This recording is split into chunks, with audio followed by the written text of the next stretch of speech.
All the students of class 5 of Krishna Memorial High School, welcome to our online English class. Now today I will go to start a new chapter from English literature. The chapter name is His First Flight and the chapter number is 2. And I also translated this chapter in Hindi, so listen it carefully. Let's start this chapter. The young seagull was alone on his leads. His two brothers and little sister had already flown away there before. He had been afraid of flying with them. Somehow when he had taken a little run forward to the brink of the leads and the attempt to flap his wings, uh, he became afraid. The sea stretched down beneath, and it was such a long way down, miles down. He felt certain that his wings would never support him, so he bent his head and ran back to the little hole, the leads where he slept at night. Each of his brothers and little sister ran to the brink, flapped their wings, and flew away. He failed to muster up courage to take the threatening to let him starve unless he flew away, but for the life of him he could not move. कहानी एक युवा seagull के बारे में जो जीवन के उस पड़ाव पर है जहाँ उसे उड़ना सीखना है। अपने छोटे और भाइयों और बहनों के विपरीत वो भी उड़ने से डरता है। जब वे सभी पहली बार समुद्र के किनारे के पास उड़ान भरने के लिए गए तो उनके अलावा सभी लोग सफल हुए। वह अपने पंखों पर भरोसा नहीं कर सकता था। वह विशाल समुद्र से घबरा गया और आश्वस्त और निराश हो गया, मतलब उदास हो गया और इसी तरह कगार के अंदर चला गया जहाँ आमतौर पर वो सोता था। एक माउंटेन था, उसके अंदर में वो जाकर के सोने लगा। उनके छोटे भाई बहनों ने अपने पंखों से छोटा होने के बावजूद अपनी उड़ान भरने में कामयाबी हासिल की, लेकिन उसने इतनी हिम्मत की कोशिश की, हिम्मत नहीं जुटा पाया। उसे उसके माता पिता ने फिर से कोशिश न करने के लिए डांटा था, लेकिन वह इतना डर गया था कि वह हिल भी नहीं पा रहा था। अब वह कोशिश करने के बाद एक दिन के लिए अकेला हो गया था, क्योंकि उसके माता पिता अपने भाई बहनों पर ध्यान केंद्रित करने में व्यस्त थे। उन्होंने अपने भाई बहनों को भोजन के लिए उड़ान भरने और गोता लगाने की कला में महारत हासिल करने में मदद की। उनके पुराने भाई बहन ने उनकी पहली मछली भी पकड़ी, जिसे उन्होंने गर्व से एक चट्टान पर खाया, जबकि उनके माता पिता ने इसे मनाया। उस सुबह उसके माता पिता उसे कायर होने के लिए सभी तरह से ताना मारा। Now, that was 24 hours ago. Since then, nobody had come near him. He had not eaten since the previous night.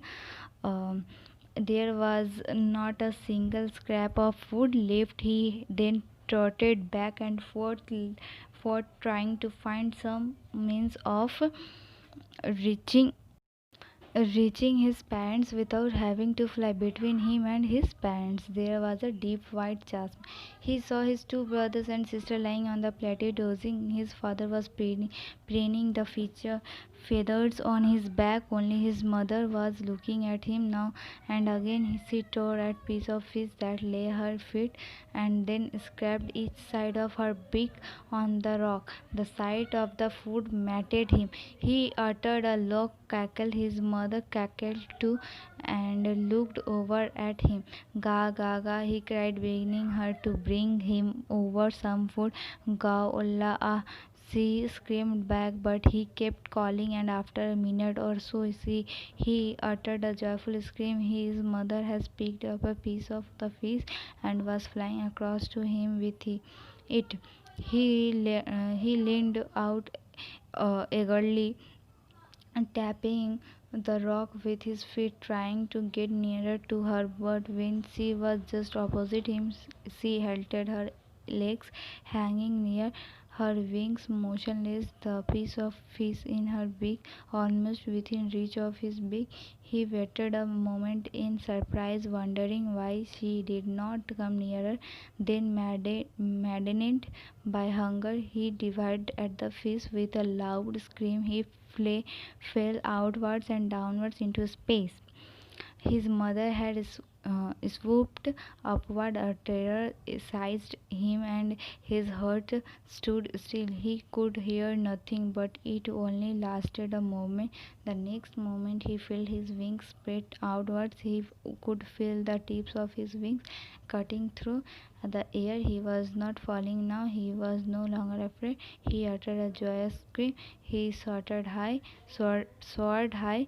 Then he completely forgot that he had not always been able to fly, and commenced himself to divine and sure and curved, shrinking shrilly, "Lamb o fair Bertie," means कि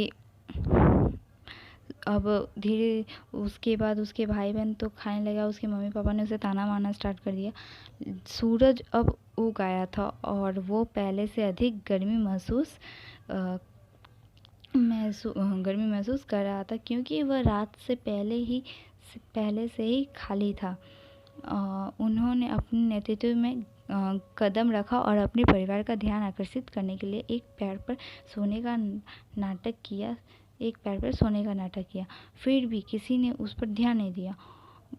उनके भाई बहन सो रहे थे। उनके पिता अपनी चोंच से उनके पंख साफ कर रहे थे और उनकी माँ एक अन्य पठार पर मछली खा रही थी। जब उन्होंने उसे देखा, मछली को देखकर सीगल पागल हो गया, क्योंकि वह बहुत भूखा था। वो मछली को चीरना और अपनी चोंच को और फिर नोचना पसंद करता था।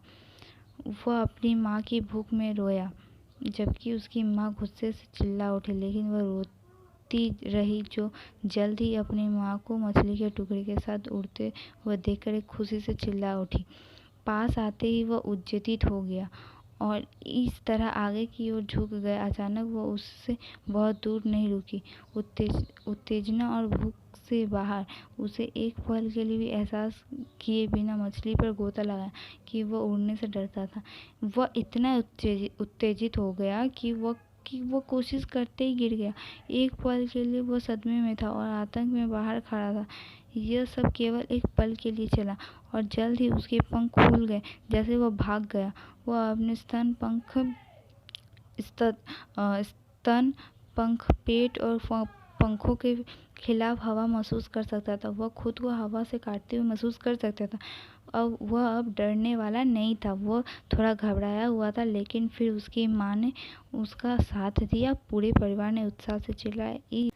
इस प्रकार डर पर अपनी जीत का जश्न मनाया। एक बार जब उसने अपने डर पर काबू पा लिया तो वह भूल गया कि वह एक बार इससे डर गया है।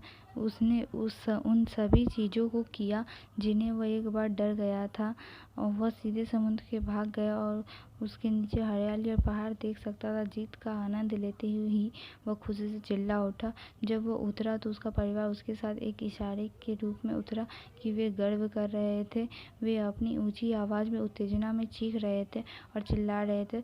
वह तब समुद्र में चला गया जहाँ पहले वह घबरा गया, और इस तरह घबरा गया। उसने भागने की कोशिश की, लेकिन भूख के कारण थक गया और कमज़ोर हो गया। इस प्रकार जब वह शांत हो गया तो वह समुद्र में तैरने लगा, जिससे वह एक बार डर गया था। उनका परिवार उत्साह में जश्न मना रहा था और उन्हें प्रशंसा के रूप में भोजन की पेशकश की। अंत में उसने अपने डर पर काबू पा लिया था और अपनी पहली उड़ान भरी थी। Now this chapter is completed, and all the question answer and your homework related to this chapter we will send in your WhatsApp. Thank you.